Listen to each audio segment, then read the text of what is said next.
Today we're going over the process of selling a house right here in Louisville, Kentucky. Now if you're new here, my name is Spencer Lowe. I'm with United Real Estate Louisville. I've been selling real estate right here in Louisville since 2019. Make sure you click that subscribe button as well as the bell notification so you don't miss any market updates, buyer and seller tip videos, or general Louisville content. Also, down in the description, I've got my free 7 must-do things before you list a house in 2026 to make sure that you prep it right and get the results that you're looking for. So make sure you go grab that. It's completely free to download. I've got it linked down below. With that being said, let's jump into the video. Now the first thing you want to do is you want to find an agent and you want to have them come out to your house and walk through your house and talk about the prep work as well as the price. Now price we're going to talk about in a second, but when it comes to prep work, we want to make sure that we're prepping the house right and we get everything done that we need to get done, but also not stuff that doesn't need to be done.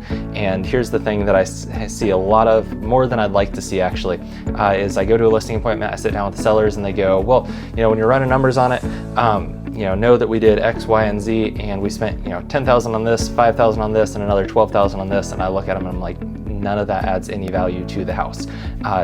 People don't see the value in that, and they're not going to pay you what you paid for that expensive repair or update or whatever it was. I've seen people put in countertops. I've seen people put in new HVAC systems when the HVAC system was 10 or 11 years old. It was working completely fine. It just needed a small repair, and all of a sudden they're like, well, we're selling it anyway. Let's go ahead and put a new one in. They put the new one in, and all of a sudden they think that they're getting another $10,000, $15,000 for their house because they did that, and it's really not going to add any value to it. So before you do any big expensive repairs, call me or call another agent, have them walk through your house with you and discuss what prep work needs to be done. Now I've got several prep work videos that I've got on my channel, but the main thing here is I don't want you going out spending $10,000, $20,000, $30,000 on expensive repairs, updates, renovations, redoing the kitchen, redoing the bathrooms if they really don't need it, because let's be really honest, a lot of that stuff isn't necessarily going to add value unless the house is like completely falling apart. A lot of times people see these flip shows and they think, hey, if I paint everything and put new carpet in, it's going to be worth another $30,000. And it's like, well, if the paint and carpet don't look, horrendous, it's probably not going to add any money to your house. So what we need to do is we need to walk through with a realtor, discuss what adds value, what doesn't add value, and what needs to be done from an outside perspective. Because a lot of times when you're in the house every day, it's kind of hard to tell what other people think of it.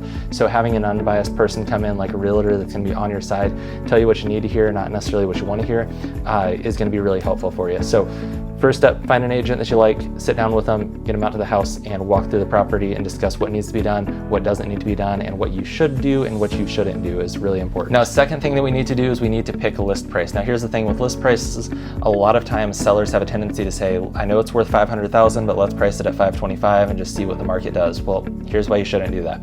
So after a house sits on the market for 14, 30, 60, 90 days, buyers start to wonder what's wrong with it. So even though it's just the price is $25,000 high, well, we go ahead and reduce it by $25,000. Well, now it's on the market. It's $500,000. We thought it was worth $500,000. We still don't have buyers coming in. And if we do, they're slow and few between.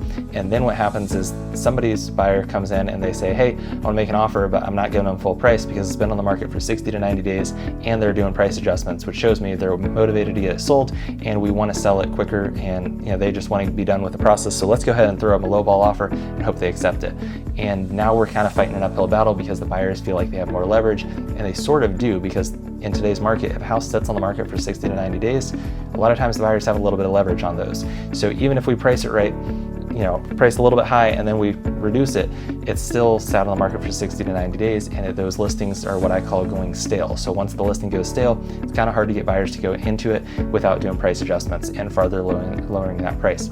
The best case scenario is to listen to your agent, discuss the price, and come in and price it at with what it's worth, because let's be really honest, when you price it at what it's worth, more buyers come in, and on top of that, they also feel like, hey, this house is going to sell pretty quick because it's priced right, and they start making offers sooner rather than later. So then it doesn't sit on the market for 60 to 90 days. You don't have the holding costs. And on top of that, you still have the leverage of being in a seller's market and only on market for 7 days. Well, it's only been on the market for 7 days, so your offer's a little bit low. Sellers want to kind of see what's going on with it, in a couple weeks, see what else they get coming in.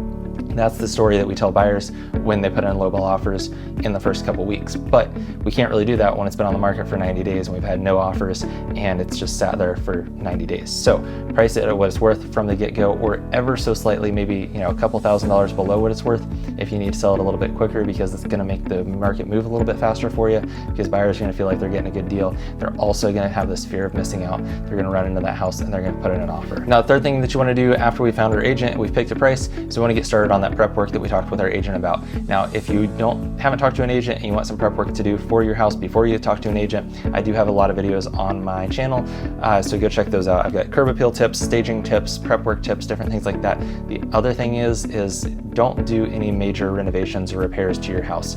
I never recommend doing anything over $10,000, $20,000. Most of the time, it's not going to get you your money back unless the house is falling apart. And it's always better to sit down with an agent and discuss that before you spend the money, because you don't want to shell out $10,000, $20,000, $30,000 and then realize that none of it's coming back to you.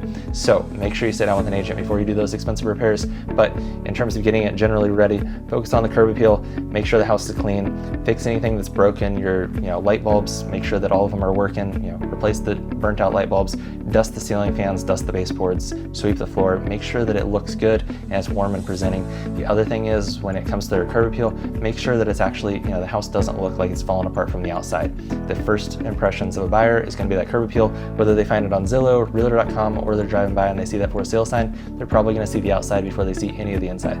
So the inside could be immaculate, but if the outside doesn't show that, people aren't going to click on it and they're not going to inquire about that sign in the yard. So make sure you focus on curb appeal, stage it, and also make sure that we're putting our best foot forward when it comes to just getting everything cleaned up and smelling good. Now, once we have it prepped right and we've got our listing agent involved, we're going to go ahead and start on paperwork, and we're also going to order our listing media. Now, what our listing media is this is when we get our photos and our videos ordered by our photographers and our videographers. This process typically takes about a week. Sometimes it can take 2 weeks. It really just depends on how busy that photographer that they work with is going to be.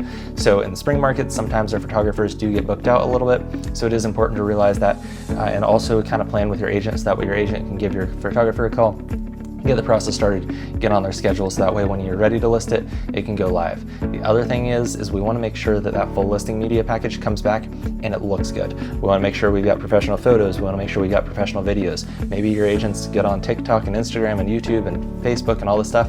Make sure that he's in there or she's in there doing all that content before the listing goes live. Obviously, there are going to be some things that need to be filmed and shot when we're actually listing the property. Me sticking the for sale sign in the yard, I'm probably going to stick a little tripod. I'm going to record myself doing that just to show off that I've got a new listing and they need to go check it out. But with that being said, that process of getting listing media back is going to take about a week, sometimes 2 weeks. It really just depends on how busy that photographer is. Now, once we get our listing media back, it's time to actually list the house. And this is the time that we're going to start doing more paperwork and then also making sure that that listing goes live on the MLS. And when it goes live on the MLS, it's going to get pulled into Zillow, realtor.com, and then it's also going to start our Facebook ads, our Instagram ads, and all of our other social media ads that we're going to use to promote the property. Now, once that process happens, we should hopefully start seeing some showing requests come in. Those requests are going to be texts to you. All you have to do is reply yes or no if that time works for you. Now, once we get the showings started to be scheduled, ideally we still need to get our best foot forward when it comes to the showings. Maybe we make bake cookies, maybe we light candles, do different things like that, making sure that the sink doesn't have a bunch of dishes in it, there's not dirty clothes on the floor, the beds are made, everything looks good, all the lights are turned on, the windows are opened, and it's warm and inviting is really, really important, because let's be honest, when a buyer comes in, they want to feel like it's a home, not like it's a house, because buyers don't buy houses, they buy homes. So making sure that we're putting our best foot forward for those showings is going to give us the best results. And then also, hopefully, once those showings come through, we're going to start getting that feedback from the buyers and letting us know what we need to do to actually get the house sold. Even if it's not, hey, I've got an offer coming to you, even if the feedback is, hey, the fact the whole house is painted purple doesn't really fit my client's needs. They don't necessarily love the idea they're having to move in and then paint everything. So even those little feedback things, some of them aren't going to be good, some are going to hurt our feelings, but it's important to get them and know what buyers are saying about the house. Now, if we've done everything correctly, we've got the prep work done, we priced it right, we got professional photos and videos, and we're promoting the house correctly, hopefully after a couple showings, we should have some offers in hand. Maybe it's 1, maybe it's 5. It really just depends on how the market responds to your house. But once we have those offers in hand, we're going to review those offers. I'm going to send you the offer, and we're also going to talk about key terms in the offer, the purchase price, the inspections, anything else they're asking for in that offer. Are they asking for us to pay their closing costs? Are they asking for us to pay their agent? Are they asking for us to do, what are they asking us to do in that offer? Because I want to make sure that you understand what that offer truly says before we counter back if we need to counter, or maybe it's a good offer and we just go ahead and accept it. It really just depends, but we're going to review that offer and then make a decision from there. Now, once we come to terms with the buyer, the next thing that we need to do is we need to go under contract, typically the agents are going to send out documents to sign. All that is we're just signing the counteroffer or whatever, because if we've gone back and forth, we should just sign the last counteroffer that we accept, and then we'll be under contract. Now, once we're under contract, then the process starts of, they're getting the mortgage in order. Maybe they've asked for an inspection period. A lot of buyers ask for an inspection period. It's not always, but a lot of buyers ask for an inspection period because they want to know what they're buying. So our job is just kind of stay out of their way while they do their inspections, stay out of their way while they do the appraisal, and just kind of stay out of the way a little bit. We start the moving process, we start packing up boxes, moving furniture, getting everything moved into storage or into our next house or apartment or wherever we're going. And then the other thing is we're gonna need to negotiate out repairs. Maybe they're asking us to do repairs, maybe we give them a seller credit in lieu of repairs. It really just depends, but we need to make sure that we're talking to our agent about what they're asking for. How much is it gonna cost us to get those items fixed? Do you have contractors? Do you know somebody, or does your agent know somebody?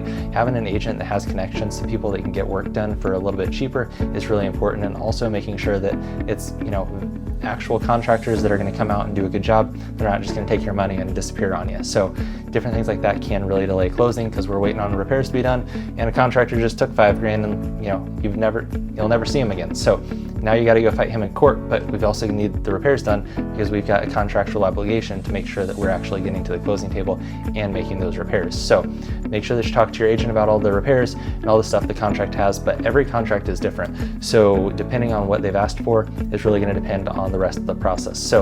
But once we get through that process, your agent's going to guide you through that process. Once we get to the closing table, we just sign documents, give them over keys, make sure we're all moved out, and then we're good to go and we've closed on the property. So if you are curious, if you got any questions on the process or anything else, give me a call. I've got my phone number down in the description. I've also got the 7 must-do things before you list a house in 2026. Got those down below as well, so go and grab those. And if I can help out, I'd love to help you out. Make sure you give me a call or shoot me a text. I've got my phone number down in the description. Also, before we go, make sure you click the subscribe button as well as bell notifications so you don't miss any other market updates, buyer and seller tips, or any other content that I post on this channel. Once again, I'm Spencer Lowe. I'm with United Real Estate Louisville, and I'll see you in the next one.